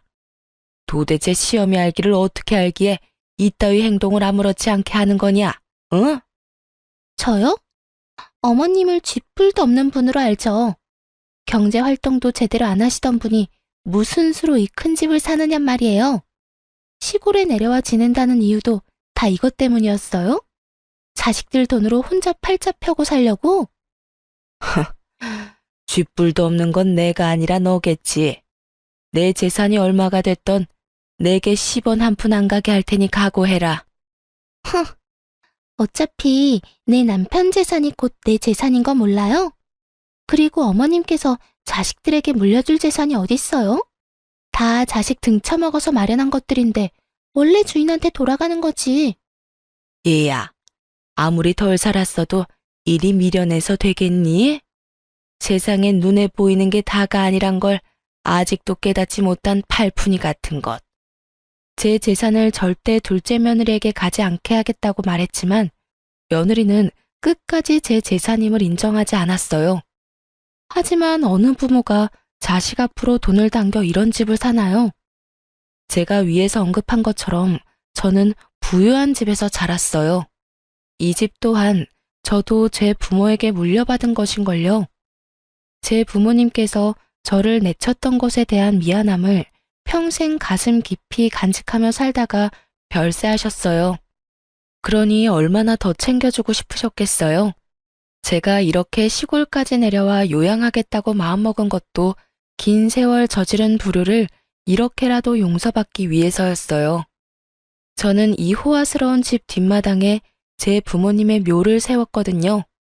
제 노후를 부모님의 묘를 손수 관리하며 살고 싶었어요.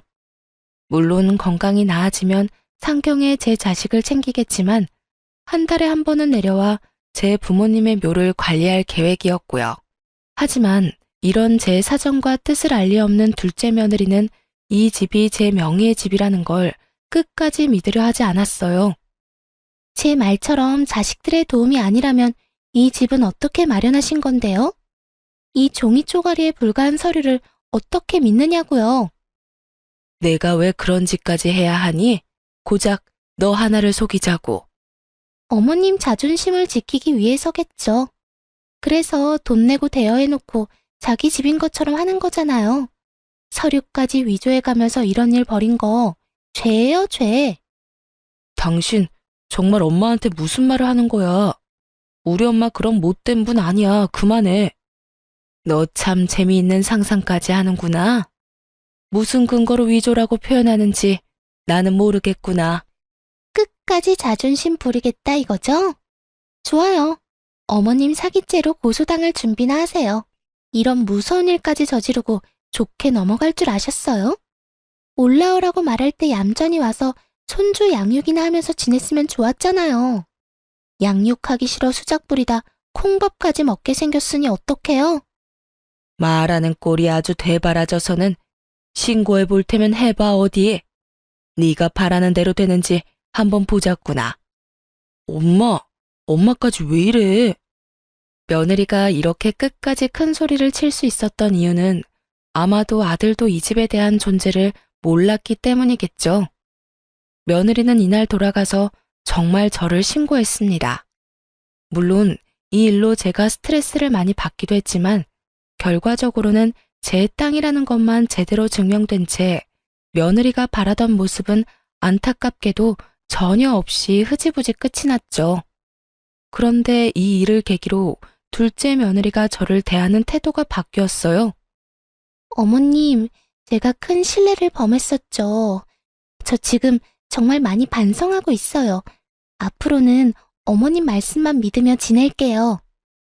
얘가 왜 이래? 원래 하던 대로 하렴. 이미 네 본 모습을 다 알았는데 이런다고 뭐가 바뀌니? 아이, 어머님, 말씀을 왜 그렇게 하세요? 제 본 모습이라니요. 그땐 제가 미쳤었던 거예요. 일과 육아에 치이다 보니 정신이 어떻게 됐던 것 같아요. 제가 그동안 쏟아낸 망언은 뭘 몰라서 했던 거니 마음에 담아두지 마셔요. 제가 앞으로는 정말 잘할게요. 그렇게 내숭 부릴 것 없다. 네가 뭘 하든 네가 하는 거라면 난 다 필요 없으니. 제게 굽신거린다는 표현이 꼭 맞을 정도로 굴었어요. 제가 아무리 딱딱하게 말하고 받아주지 않아도 둘째 며느리는 짜증 섞인 목소리 한 번을 안 냈죠.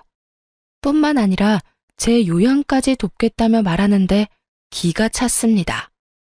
어머님, 이참에 제가 요양을 도와드릴까요? 제가 간호사니까 어머님께도 큰 도움이 되지 않겠어요? 어머님 마음만 풀리신다면 제가 지금 하는 일도 그만두고 당장 어머님 계신 곳으로 내려갈게요. 진심이에요. 너 정말 네가 날 챙긴다는 핑계로 내려와 있으면 내 아들과 손주는 어떻게 지내라는 거니? 제가 아이를 데리고 내려가야죠. 아이도 할머니와 함께 지내는 걸 좋아할 거예요. 어머님도 우리 애 보면서 지내면 활력이 생기지 않겠어요? 아, 물론 어머님께 애를 보라는 건 아니에요. 그럼 지금 나 하나 때문에 내 아들과 손주를 떼놓겠다. 이 말이니? 너 정말 생각이 있는 애니 없는 애니? 아이에게 아빠가 얼마나 중요한지 몰라? 며느리의 말에 저는 속에서 천불이 났어요. 그 손주 하나를 보기 위해 제 아들이 입은 상처의 크기가 어떠하며 제가 어찌나 귀하게 챙겼던 아이인가요. 그런 아이를 떼놓을 생각까지 한다뇨. 그런데 더 화가 났던 건 제 말의 요지를 파악하지 못하는 아두남이었어요. 아니, 제 말을 이해할 생각도 하지 않았다는 게 맞는 거겠죠.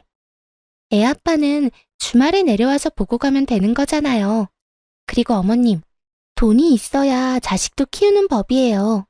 지금 굳이 중요한 건 그 돈을 품고 있는 어머님이죠. 말도 안 되는 소리를 잘도 떠드는구나. 됐다. 이런 이유라면 다시 연락할 필요 없어. 내 아들이 내 손주와 떨어져 지내는 꼴은 내가 못 본다. 하지만 아픈 어머님을 어떻게 혼자 두나요? 그리고 그간 제가 못한 걸 만회하려면 내려가서 어머님을 보필해야죠. 필요 없대도 넌 네 일이나 하면서 네 가정에나 충실하렴. 어머님, 거절만 하지 마시고 잘 생각해보세요. 늙을수록 곁에 사람이 있어야 한다는 것 아시잖아요. 그리고 저도 이게 다 제 아이를 위한 거라니까요. 제게 못했던 걸 용서받고 예쁨을 받아야 어머님 재산이 제 아들에게까지 유용하게 쓰이는 거잖아요. 며느리는 시답잖은 소리들을 해대며 제 재산에 관심을 표현했어요. 하지만 저는 이 속물이 소름이 끼칠 지경이었죠.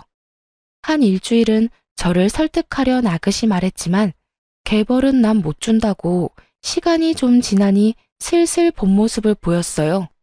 자신의 생각대로 해줘야 한다 강요했고 더 나아가 자기를 무시하는 거냐며 큰 소리를 쳐댔어요.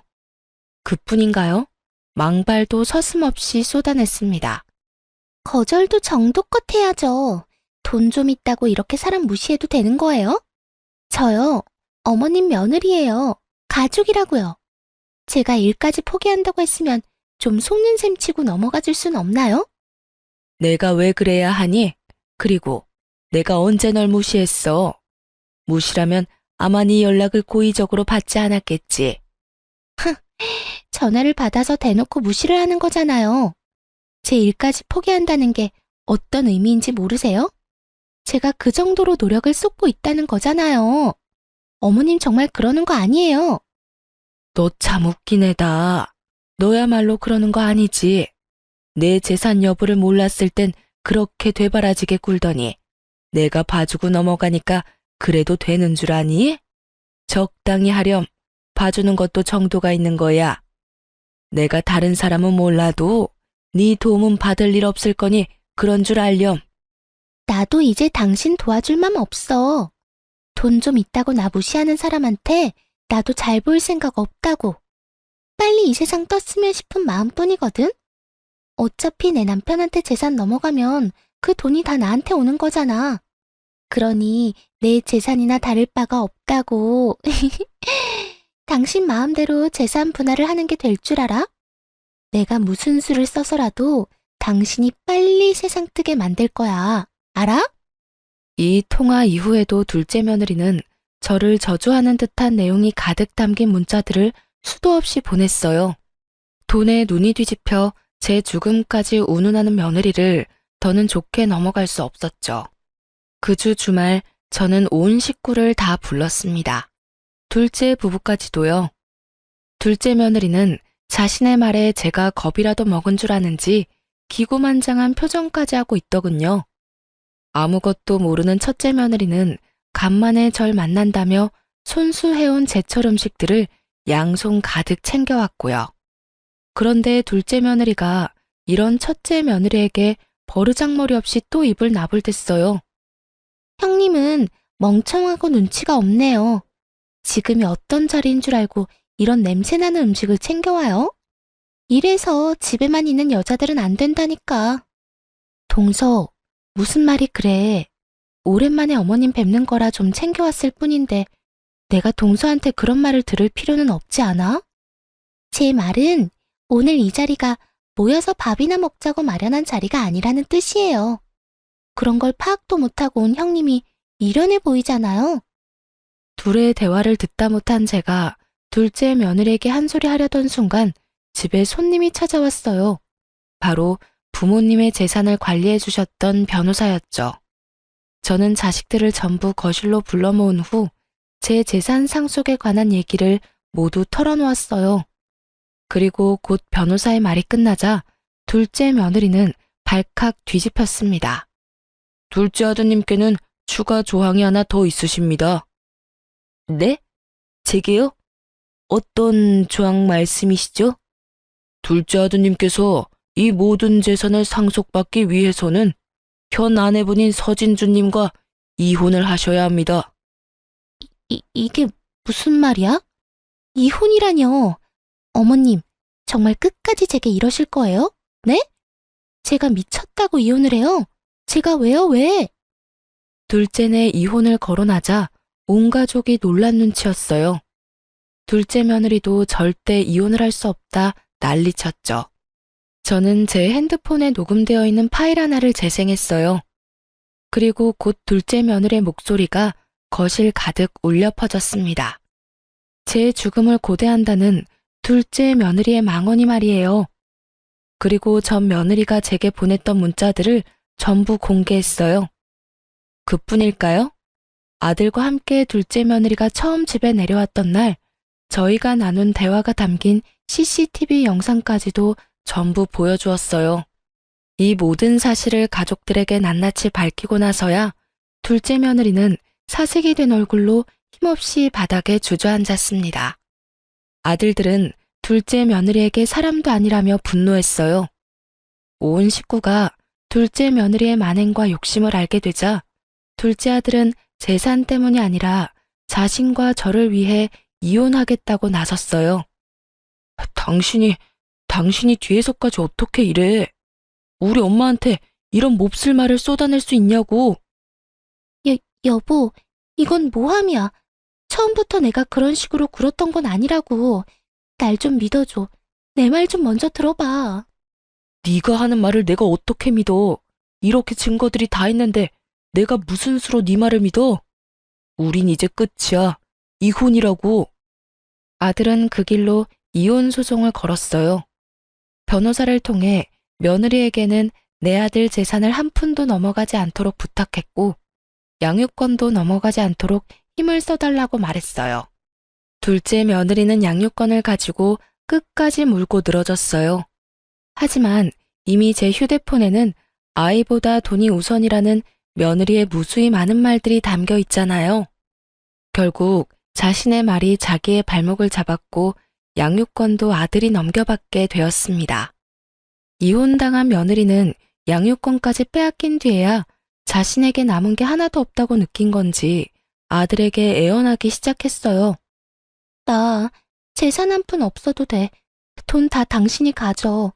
홧김에 한 몇 마디 말 때문에 양육권까지 빼앗기고 나 이렇게 모든 걸 다 잃고 떠날 수는 없어. 우리 이혼 엎으면 안 될까? 내가 정말 지금부터라도 잘할게. 응? 난 당신 같은 아내 필요 없어. 이제 와서 후회하는 척 이렇게 질척대지 마. 여보 제발 이렇게 허무하게 날 내치지 말아줘. 아들은 전 며느리의 애원을 끝까지 들어주지 않았어요. 그러니 제게 찾아와 무릎까지 꿇고는 싹싹 빌더군요. 어머님, 제가 다 잘못했어요. 저 이렇게는 못 끝내요. 남편의 재산은 하나도 탐내지 않을게요. 그러니 저 좀 다시 받아주세요. 저 이렇게 이혼 못해요. 이런 결말이라 유감이구나. 하지만 나는 널 더는 가족으로 여기며 살고 싶지 않아. 지금이라도 네 본 모습을 우리 가족이 알고 널 떨쳐낸 것이 무척이나 다행스럽다고 생각하니까 말이야. 어머님, 제발요. 앞으로는 정말 고분고분한 며느리로 어머님과 남편의 생각이 곧 제 생각이라 여기며 살게요. 일을 하지 말라시면 일도 안 하고 주부로 최선을 다하며 지낼게요. 그러니 제발 저 좀 받아주세요. 전 며느리가 아무리 제게 매달려도 저는 굽히지 않았어요. 왜냐면 며느리가 이렇게까지 하는 것도 다 제 아들의 경제력 때문이라는 걸 저는 아니까요. 그 후에도 꽤 긴 시간 저희에게 찾아와 자길 받아달라 청했어요. 하지만 저나 아들이나 둘 다 거들떠도 보지 않았습니다. 손주가 어리니 면접 교섭일에 아들이 직접 아이를 보여주곤 했는데 그때마다 많은 핑계를 대며 매달렸어요. 한 번은 최후의 수단이라며 아이와 둘이 시간을 보낼 때 아들 모르게 아이를 데리고 자취를 감췄던 적이 있어요. 그날 아이를 찾기 위해 난리도 아니었죠. 그리고 결국 그 경솔한 행동으로 다시는 아이와 단둘이 보내는 시간조차 사라졌답니다. 지금은 제 단독주택에 한 달에 한 번씩 아이들이 내려와 추억을 쌓으며 즐겁게 지내고 있어요. 둘째 아들은 손주를 데리고 제 집으로 완전히 내려왔고요. 제가 그동안 맘고생했을 걸 생각하면 미안하다며 어찌나 저를 챙기는지 몰라요. 저는 아들의 챙김을, 아들은 저의 챙김을 받으며 서로 도우며 지내니 마음도 한결 편하고 웃을 일도 많아요. 그렇기에 지금의 제 전원 생활은 너무도 만족스럽네요. 집에 아이가 있으면 분위기부터가 다르잖아요. 제 막내 손주가 저의 행복이랍니다. 아이가 엄마의 빈자리를 느끼지 않았으면 해서 열심히 노력 중이며 아이에게 이런 제 마음이 닿길 바래요. 엄마의 역할이 얼마나 중요한지 잘 알기에 요망한 며느리라도 아이에게 최선을 다할 준비가 된다면 언제고 용서할 준비는 되어 있어요. 물론 제 가족으로 다시 받아들일 순 없지만 아이의 엄마로서는 인정할 수 있게 되겠죠. 부디 이혼당한 둘째 며느리가 혼자가 된 삶을 통해 소중함에도 우선순위가 있고 그걸 지키기 위해 어떤 마음과 노력이 필요한지 깊이 깨닫는 날이 오길 바라봅니다. 제 사연을 들어주신 시청자분께 감사의 말씀 전하며 이만 마칩니다. 감사합니다.